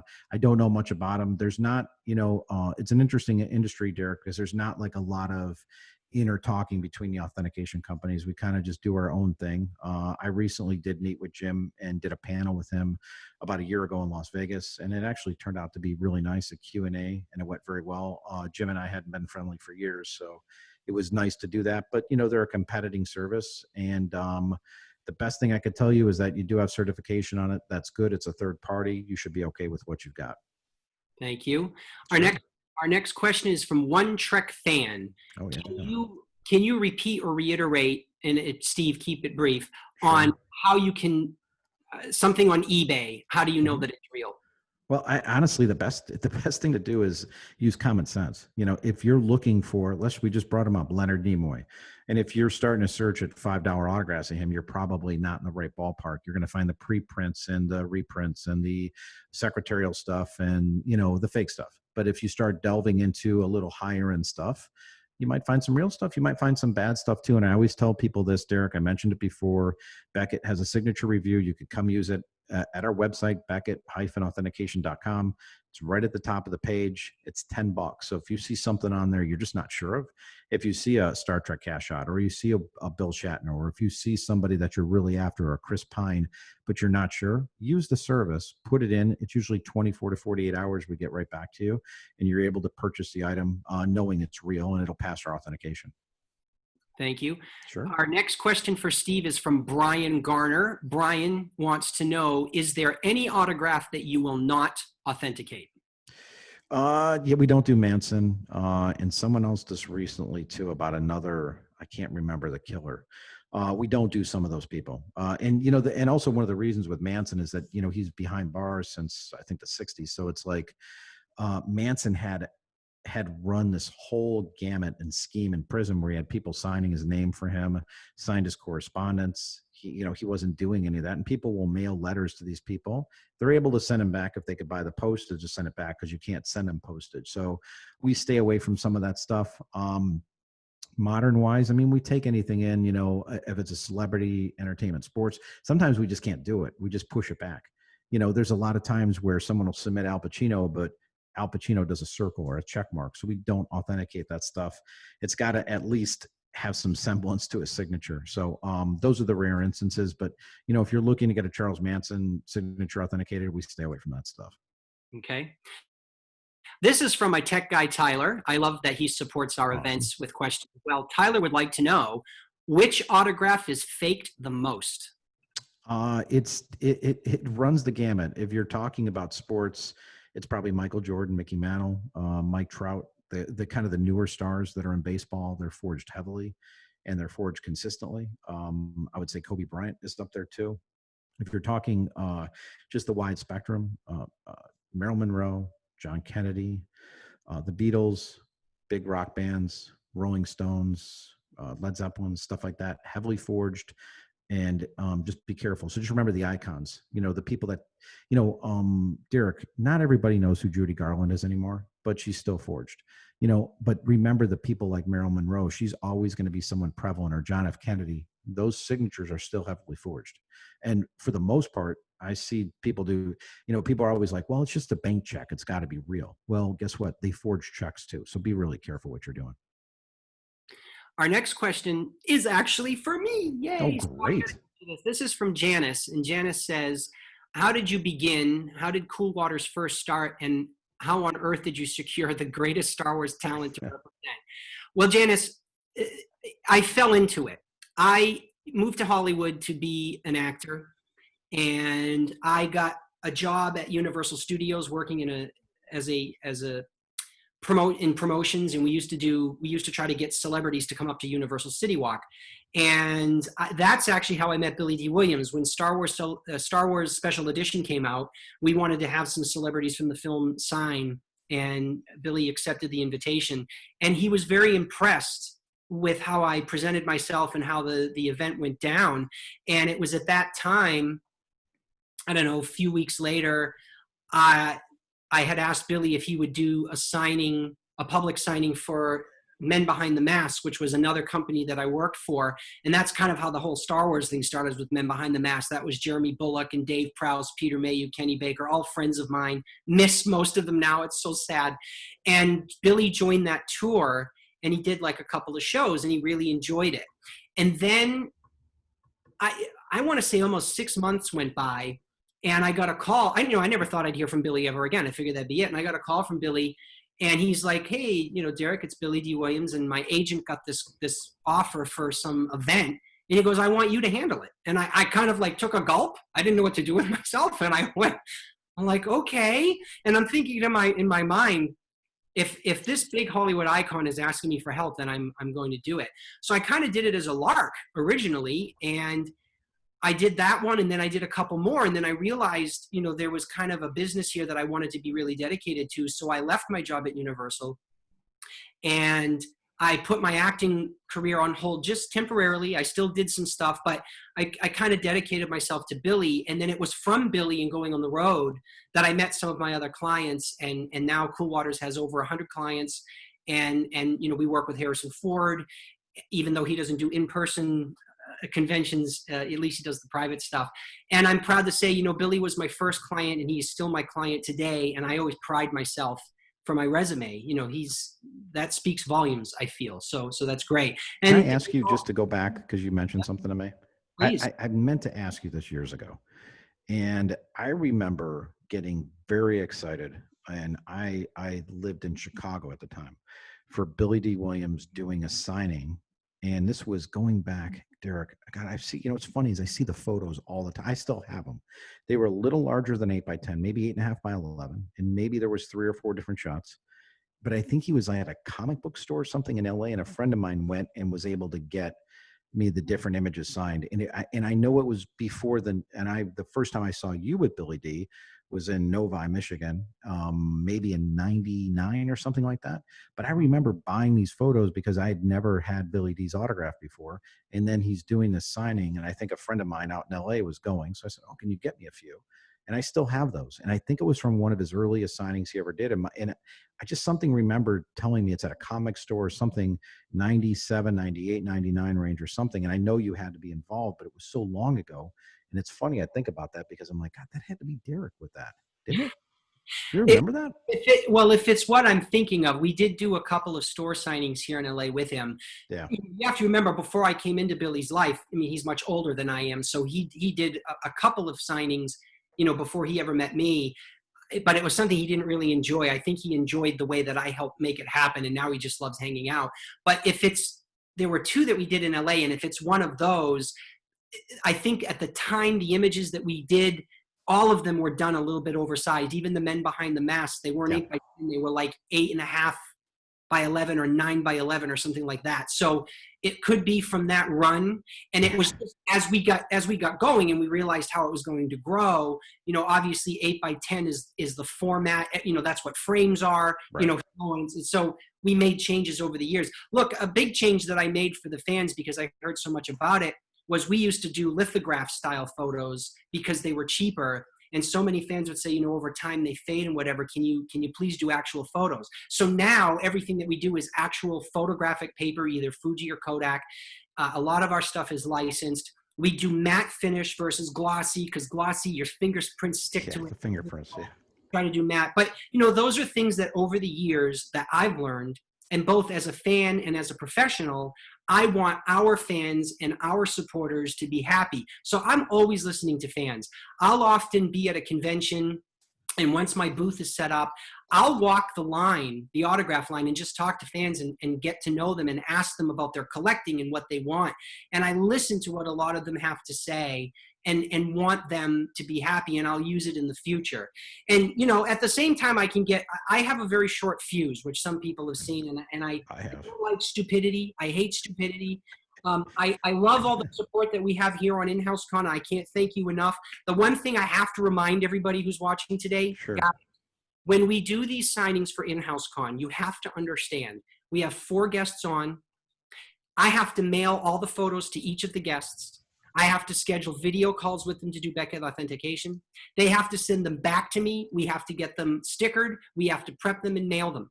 Some shots have 2 signatures on them, so I have to wait for one actor to get them back to send them out to the other actor. We just did this with Godzilla. 4 guys all signing the same image. Wow, that's crazy. And some fans kept asking us, when are my photos coming in? And it was like a week after, and it's like, guys, these actors don't live together. They have their own houses, their own families.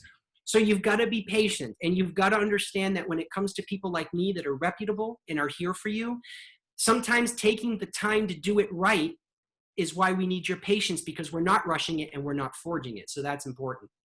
So, you know, I have a couple of other questions for me, but you know what? We can talk about it later. I don't want this all to be about me. It was more about Dave and Steve. I do have one more shameless self-promotion for myself. God. And Steve, I'm asking you to hang and watch it because I want you to be proud of me as well. So, so I'm going to ask Tyler to hide our video, but I'm going to do, again, a little reminder. I moved to Hollywood to become rich and famous myself. I went to film school.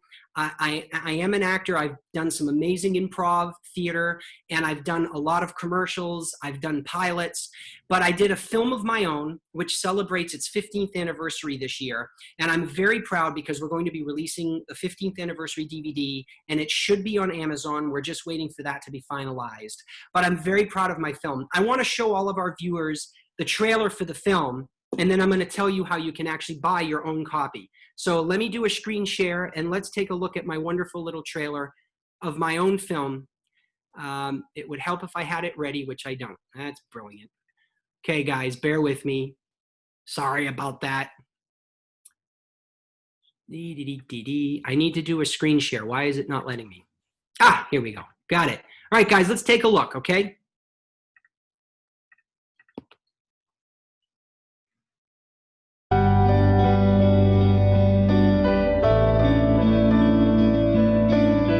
So many years, so many roads I've traveled, so many hopes, so many lives I've known, and all this time's been simply It's just me, Luke, and Mom, and I can't have my mom raising my son. I think it should be his father. I know. Don't see why you won't let me raise him. It's important for boys to have male role models in their lives. I remember kids in school who only had one parent. It's rough. Whoa, whoa, whoa, whoa, whoa, where are you going? Peter, I can't do this. I don't know what the hell I was thinking. Hey, kid, I'm your dad. Me, I can't be a dad. I don't even know if I like kids. I mean, I think they're cute when we see them shopping with their mothers in the store, or when we're at a Disney movie on the opening day and the theater is full of their screaming little heads, but I'm just not sure. David, get a grip! And one night I find out my boyfriend has a kid and an ex-girlfriend. You know what? While I'm on it, why did you keep that little tidbit from me? It never came up. It never came up?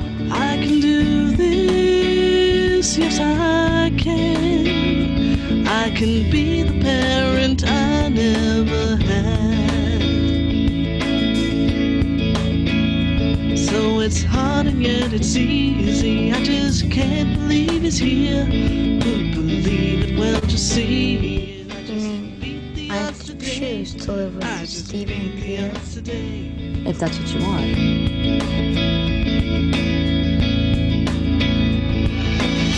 So many years, so many roads I've traveled, so many hopes, so many lives I've known, and all this time's been simply redefined. Now I know.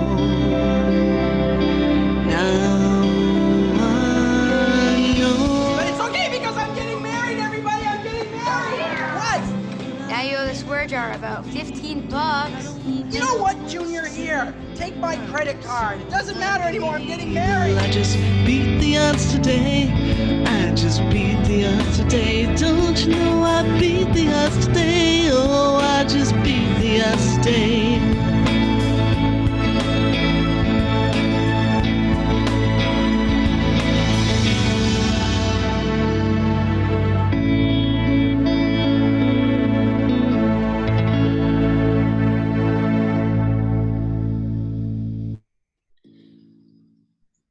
So anyway, guys, there you go. Steve, thanks for sticking around to watch that little clip for me. Sure. I'm very proud of the film. You know, it's an independent film. We didn't have a lot of money, but we did get a distribution deal on it, and that is what every dream is. And you know, Irvin Kershner helped me with this film. Irvin Kershner, the director of The Empire Strikes Back, he was my mentor. He helped me with the final edit. My editor and I went to his house. He pulled the film apart. Anyway, the special edition DVD is going on sale today. My tech guy Tyler is going to put a clip, a link in the chat room. Every DVD is going to come signed. These ones are not Beckett authenticated, by the way. My that big. I'm a little embarrassed, but we'll sign all of the DVDs. And the DVDs have a blooper reel, a behind-the-scenes featurette, a look at the music that we did for the film, original music, and the DVDs. Obviously, you can't get this on Amazon because it's digital, but if you order the DVD from us, it comes with this 100-page booklet with a welcome letter from me, our full shooting script, and some never-before-seen images from behind the scenes in the film. The letter in there describes a little bit of my history and my career and how we did it. So, it is a family film. It is a gay-oriented film. It may not be everyone's liking, but for those of you who like independent films and want to support, I invite you to get a copy of the film. And Steve, that means you too. Okay. All right. I put it out there on social media. So I appreciate that. Well, this brings us to the end of InHouse-CON. I can't thank you all enough. Steve, I'm going to let you say your goodbyes, and then I will say my goodbyes. So go ahead, Steve. Appreciate everything. Honestly, if you guys want to follow me or just tune into me, Instagram, the real Steve Grad, because that's me, so I'm real. And then on Twitter, Steve_grad. And then obviously visit the Facebook pages for Beckett Authentication. It would mean a lot to me, and come check out Beckett Authentication on Facebook, and, come out to an event at some point, Derek, when we could start getting out again. It'll be fun, won't it? Aren't you looking forward to getting out a little bit? I can't wait. Trust me. Get to do a show once in a while. And, the funny thing is I've run into Derek, and Derek and I cross paths at all these shows. Sometimes I'll just be standing and all of a sudden Derek's like, hello. I'm like, oh, sorry, Derek. Geez. One thing I forgot to tell you, we have to hook up John Ratzenberger and Rick Harrison again. Oh, okay. Don't forget that, okay? Because I keep forgetting about it. And I mentioned it to Rick last time I saw him. He's like, yeah, I'd like to go hang out with them. John was at a show last year, and I talked to him for like a couple minutes because you brought John to the show. And John said, hey, I want to go shoot some guns with him. And yeah, I've got a bunch of guns I want to go shoot. So we need to get them connected at some point, okay? Absolutely. Let's talk. Don't forget that, okay? No, sir. And keep watching. We're currently filming for next season of Pawn Stars. I filmed a couple days in Vegas already for it. Filmed a few episodes. It's going to be interesting because it's during this pandemic and we've had to do things a lot different. So don't be too freaked out, but I think it'll look pretty good. We got some good stuff to show you. So excellent. Well, we look forward to that, Steve. Thanks you so buddy. much. Take care, my friend. Bye-bye. Anytime. See you, Derek. Be good. So viewers, that comes to the end of InHouse-CON. Again, don't forget, we've got some amazing upcoming events. Selma Blair and Doug Jones next week. We've got V. We've got a lot of great guests that are going to be announced. I have to thank everybody for supporting small business. My company is a family-run company. We may represent these million-dollar Hollywood icons, but trust me, I'm not making millions of dollars. So you're purchasing autographs or you're purchasing virtual tickets supports a small mom-and-pop family-run business. And remember, small businesses are the backbone of America. I appreciate every single person who is watching this live or who catches it on our YouTube channel. I hope that you guys will join us for all of September and October when I announce those dates. Please support Fanboy Expo. If you can get out to one of their events next year, please do. If you see me there, if you see Dave there, stop and say hello. Steve, if you see him at a convention floor, stop him and say hello. We're all very friendly. And if you can, buy my DVD. I would appreciate it. That's my shameless self-promotion. Until next time, bye.